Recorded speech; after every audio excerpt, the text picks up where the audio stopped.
Within England, we've got Foden and Mason Greenwood. I think those two names pop out straight away for me. Yes, it's Jadon Sancho. He's over in Germany. Might be back in England next season. But if it's between Foden and Greenwood, who's the bigger one? Oh, that's a difficult. I knew you'd throw that to me.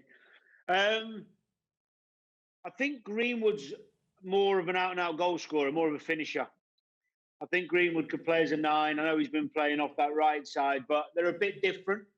I think we've got two superstars on our hands. I really do, even though they are a bit different. I think Greenwood has all the attributes to be a huge player for Manchester United for a long time. And I think that Foden has proven again tonight that he has all the attributes to play one of those roles that Silva played. But I do think they're a bit different. That, you know, they play different roles. But Greenwood for me is an out-and-out goal scorer, whereas Foden's probably more a creator and a dribbler. Gary? Yeah, perfectly put, Danny. Thank you very much. Saving you the hassle right there. And are you excited for what we could potentially be seeing from England in the coming years? I don't think we're expecting them to jump straight into the starting lineup right now, but they are, what, 20, 21 years old? Well, you know, if you look at what the English Football Association has done, having set up St George's Park, you know, there was a lot of talk for many, many years that we needed in England a centre of football, which ultimately has happened. I think the organisation there, the DNA that they've started to put in place, that they've continued to add to, has seen English players become better and better from a younger age, where ball mastery, individual technical ability has become more of a priority, and it's paying dividends. You know, have a look in recent years what the England underage sides have done. You know, a couple of World Cup victories. What was it? Under 17 and under 20, I think it was. The young talent is there coming through, and those English players, those young talented English players, are looking more like European players than I've ever seen. I also think, Gary, there's a pathway now for younger players coming through the academies that might open up even more, especially because of the pandemic and the financial restrictions now. Even some Premier League clubs aren't going to be as quick to jump in the market and try and fill the void with somebody and spend over the odds. They're going to be looking in the academies more. And I think probably the best example we've seen this season of using the academy players, even though we've known they've had them for years, is Chelsea. And they were pushed into it to a degree, weren't they, because of the window. So I think this pandemic might make clubs look a little bit harder at what they've got on their own doorstep. And the stories we're talking about, these quick rises to fame and first team appearances for the likes of Greenwood, Rashford, Saka, Arsenal, Trent at Liverpool. I mean, the Rashford, of course, is more senior now, but there's a lot of young players now who are showing that by being given the chance, they're capable and staying in the team. Interesting. And you probably don't want to lose somebody that you might be paying a lot of money for if you want to bring back. Paul Pogba, for example, at Manchester United. Jadon Sancho, who's over at Borussia Dortmund. Don't know where he's going to end up. Probably want to keep hold of stars who, well, might become stars in the future at least.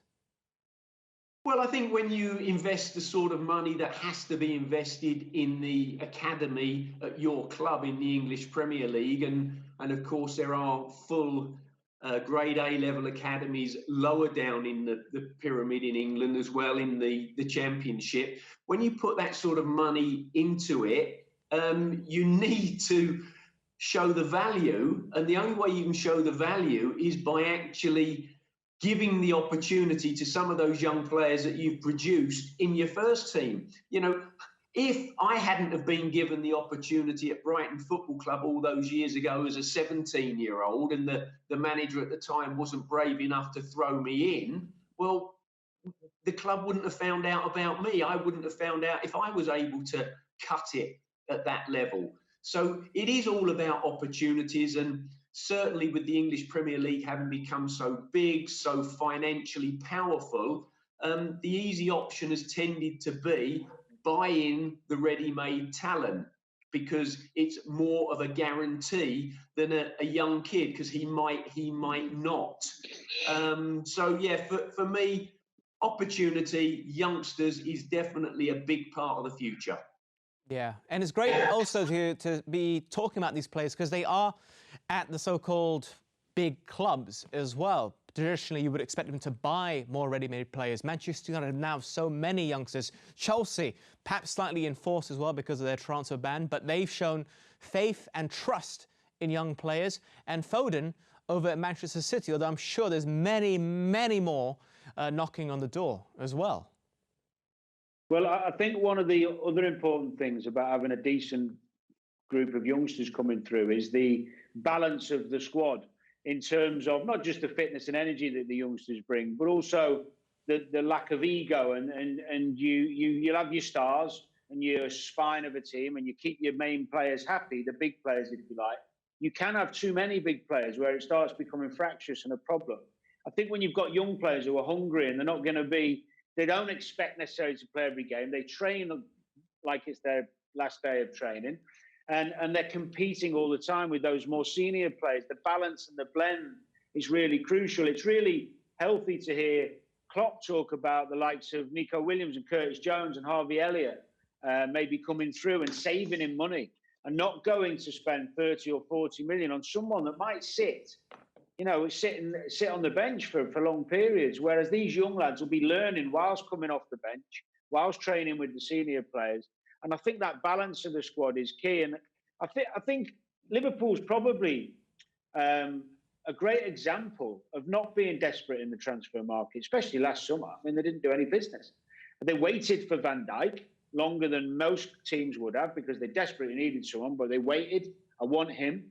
And they waited and got the right man. He's the best example of not panic buying players and waiting for the ones he wants to make his squad better. And he's not relying on super big names coming in, Galacticos, if you like, coming into the club. Happy to work with them.